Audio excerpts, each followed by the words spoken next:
I think it's got to be a combination of attainability. Walmart can do this with the power of their supercenters and their stores and their affordability, combined with Netflix delivering the content to educate. Now, QR codes are having their day.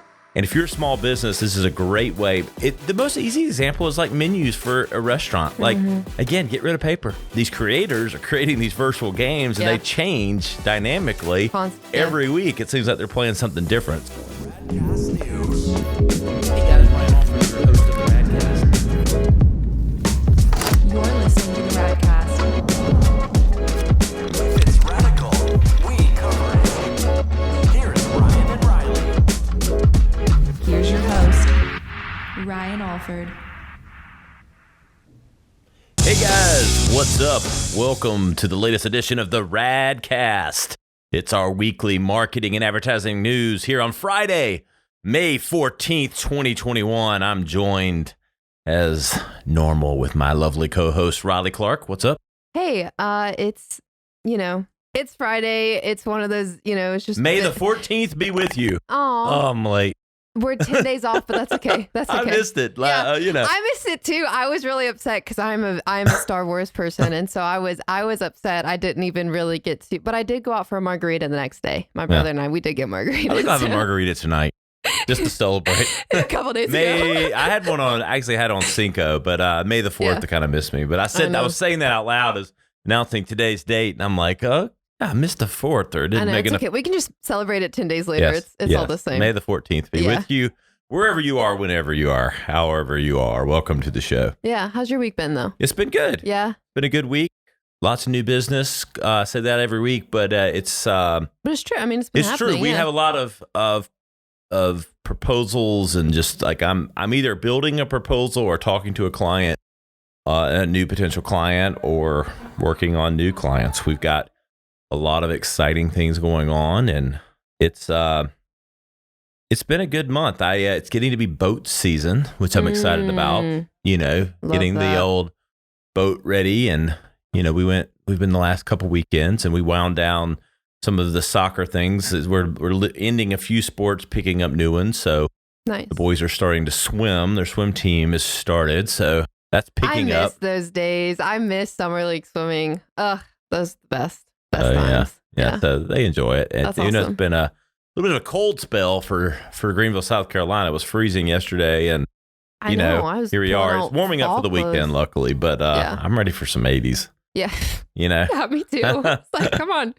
No, but I'm looking forward to that too. But we have some big news as far as just like some Radcast stuff. So our episode this week was with Noah Sims, he's been on the podcast before, but this was just a really nice conversation, just kind of about authenticity and just your social media presence and how that can be translated and ways you can leverage that, but also about community, because he was down here for GVL Hustle. Yep. And, that event will be reoccurring. You'll be seeing more of those here in Greenville if you're in the area.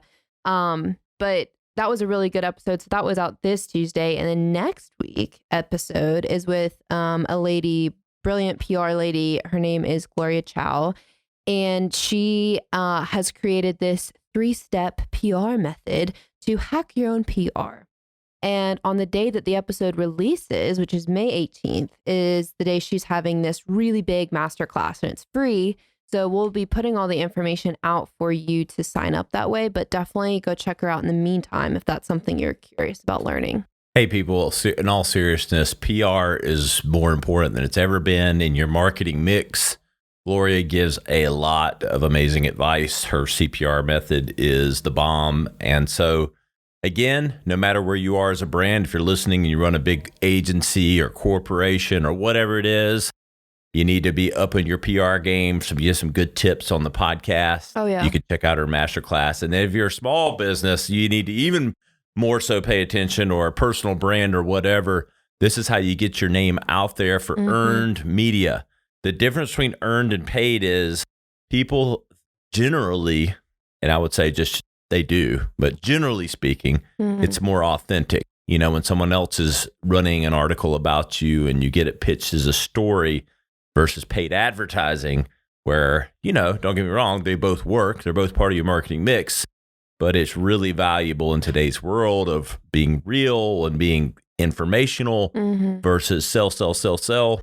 Huge insights from Gloria. So take a listen next week and definitely go check out Gloria's masterclass. Oh yeah, no, it's super cool. And the other thing we've been doing on the Radcast recently is just kind of, there's been a lot of headlines, like as far as just things that have been happening in the industry. And I feel like, there's been so much happening. Opinions need to be said about them. And that's more so concerning like NFTs, cookieless marketing, and then the hybrid that's going to be coming around, I guess, with the virtual event marketing. I'm going to let you just like go off about this. NFTs are interesting. I mean, in the space of both podcasting and everything else, if you've been paying attention, like Gary Vee and some of the bigger influencers and entrepreneurs and all that stuff, they're all about this stuff, and it's certainly here. It's going to play into some of the topics that we get in the news segment with Roblox and a few other things in the metaverse that is, our digital lives. I'll call this our digital lives. Instead of non-fungible tokens, we're going to call it digital assets. Yeah. Why couldn't we just call it digital assets? Because you have to make it different. I think of assets, your financial assets, your 401ks, your tangible assets. These are digital assets. Also known as NFTs, and it's certainly more complex than that. I'm just dumbing it down for all of us that needs dumbing down, including myself. Right. But, Me too. Me too. But it's essentially creating and putting digital value around both online and offline things, which I'll get to. But, at its simplest form, I create a digital drawing, a graphic design. And I put a value on that, and you use and create these softwares to then transact that value. And again, I'm simplifying. So someone's out there going, well, it's actually, you use the hex code and the zeros and ones, and you do it through the bit token metaverse. And I'm like, okay. All right. I'll let you just geek out over there. And but we're trying to make this real for real people. And so you're going to see the growth of this. And I think companies need to have an NFT strategy in mind. They need to be learning about this, exploring it, seeing what this means to their customers, seeing what products and services they offer that needs to, have a lens through this. And I've got some investments in some NFTs. And so I'm certainly dabbling myself, but you're just going to see more and more of this. I'm kind of saving I'm still, even though it's not new anymore, I'm digesting this. Right. Kind of like was digesting Clubhouse, is suddenly going off the cliff. Huh? What? Oh, just kidding. If you're still at Clubhouse, then you're cool. But like I said, fad, we'll see where it goes. But NFT, we'll see. I'm not saying it's a fad. I'm more with this, in all seriousness, kind of building my point of view and what it means for clients and marketing and all those things. Right. Certainly has a role, certainly is growing, but I'm kind of building my expertise and knowledge around this before I make too much about it. All I will say is it is here to stay because my kids put a lot of value in digital things. And 1000%. they are building their social credibility digitally. And their social worth in the things, no matter how I feel about some of that, as I've shared before, it is no different than, I'm a car guy. I love cars, I own all these cars.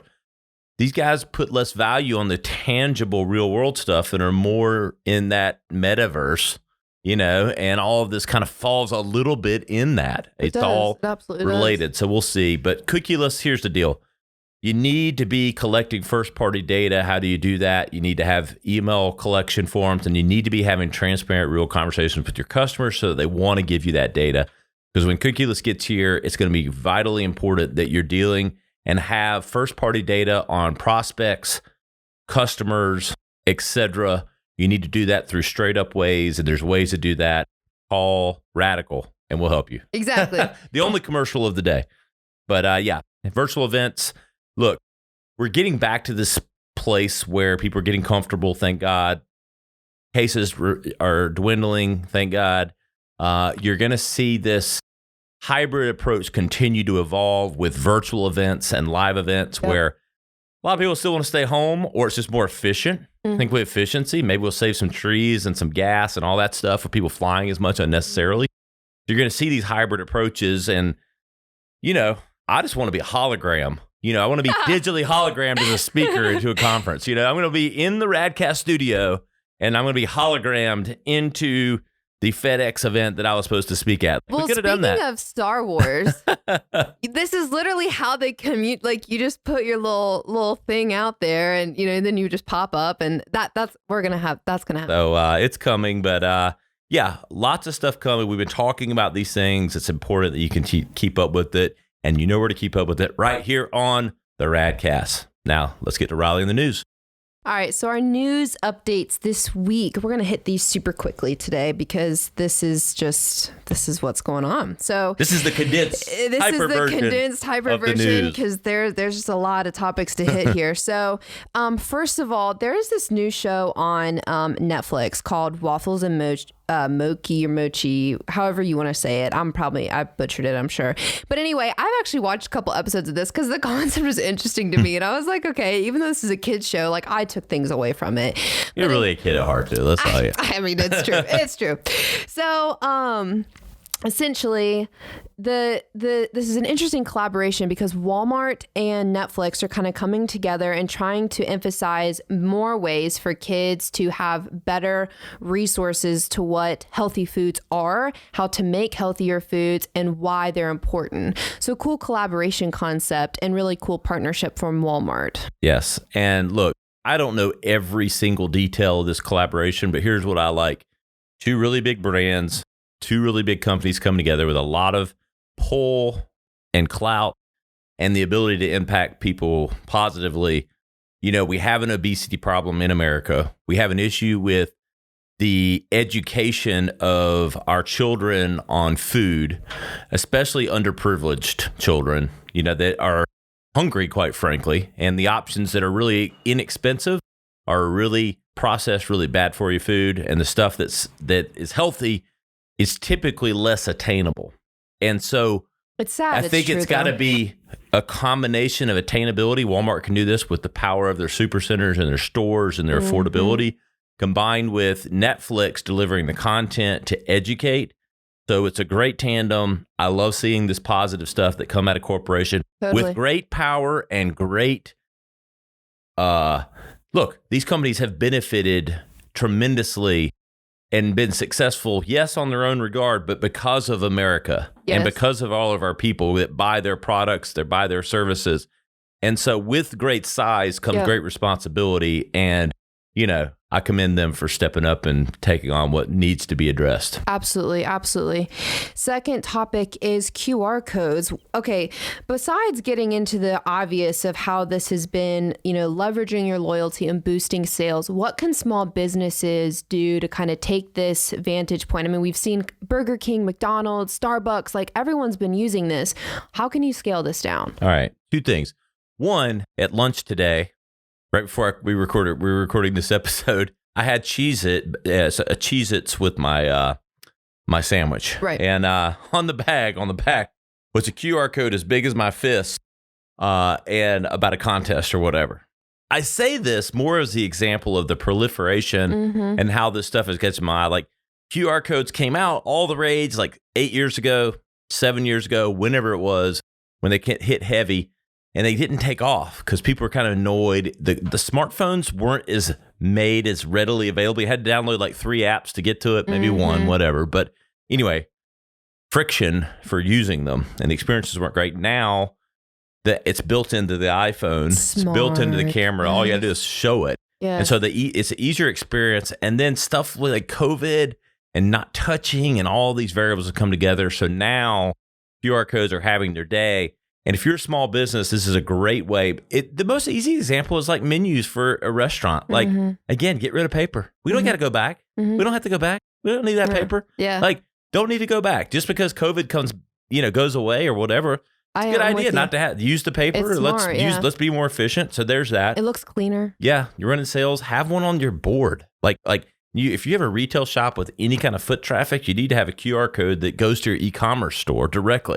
Exactly. So you need to think about the ways and ease with which you share it. I love seeing business cards where all it's on there is a QR code again, or just stuff. But it's a really easy way to leverage something that is now mainstream and has the opportunity to give more information with that direct code that gets to your website, that gets to your digital experience, e-commerce, whatever. Absolutely. I think that's a great segue because Roblox has been, you see this with Roblox in a way, like Roblox has been popping off as a media business for a lot of ways. It's not really just about the gaming community anymore. It's so much more than that. And I mean, we've been seeing their numbers astronomically go up, like insane. Even the amount of time people are spending on Roblox has overpassed YouTube and Twitch. Crazy. I think I'm going to get a QR code tattooed on my arm. We're headed that way. I know. I'm just kidding. I'm just thinking, I was just like, how else could you use it? I know we jumped on Roblox and we'll finish on that, but like, I'm like, you could do a QR code that make it look cool. I wonder if it would work. Anyway, somebody let me know. DM me if you can. I wonder if someone's already done that. Yeah. If somebody has. I wonder if it actually works. If you and get where the does it detail. go? It's probably a menu of something. I'm just kidding. Probably. Like, here we go. The chips in the arm. It's actually QR code. Anyway, Roblox, kids love it. It's all they play over half the time on their video games. And look, you're going to see it. The stock's not necessarily showing it. I think it's kind of been up and down in its early stages, but tons of growth. It is the kids' metaverse, really. All the skins, all the games. And it's more than that because every time I watch my kids, back in the day, we played like the same video games, like the same 3 video games all the time. Right. But now I'll go watch them and I won't know what they're playing because these creators create such different games on Roblox. One minute they're playing some virtual football game that's kind of not football. Then they're like in the temple, like hitting people with a hammer on the head. And then they're riding cars, like, because these creators are creating these virtual games and they change dynamically every week. It seems like they're playing something different. So I think that plays to just the overall, I don't know, interaction of it, attention of it. Exactly. And so you see skins and money. And again, they're putting their value in this stuff. And I think you're going to see it. I wonder what the adult Roblox is going to be. Or maybe it just is Roblox. It'll be it's adult starting game. to pop that way. I mean, you're seeing it now, I think over, I forget the percentage exactly, but it's leaning more towards 13 years and older now. So you're seeing this is not just a kid game. Like you're seeing teens, young and mid-aged Gen Z, some millennials even on Roblox now. And I think the insight here is just the dynamic nature of these game platforms. The static play the exact same game over and over and over again is not saying going away, but you're seeing just the games change and a creator network that leverages that. Exactly. And all the technology and the chips and the speeds are enabling this because the graphics are still amazing. I was like, somebody created that. How long did it take them to create that? Like it's like riding around in some Tesla. I'm like, what the heck? Yeah. Anyway, but it'll be interesting to follow. But I am on some Roblox stock. I think it's going to grow. And there's your stock tip and your news of the week. Got it all here from the Radcast. Yes, we did. But I hope everyone enjoyed today's condensed news segment. You know where to keep up with us at the.rad.cast on Instagram. And all of our content, theradcast.com. Follow me at Ryan Alford. We'll see you next time on the Radcast.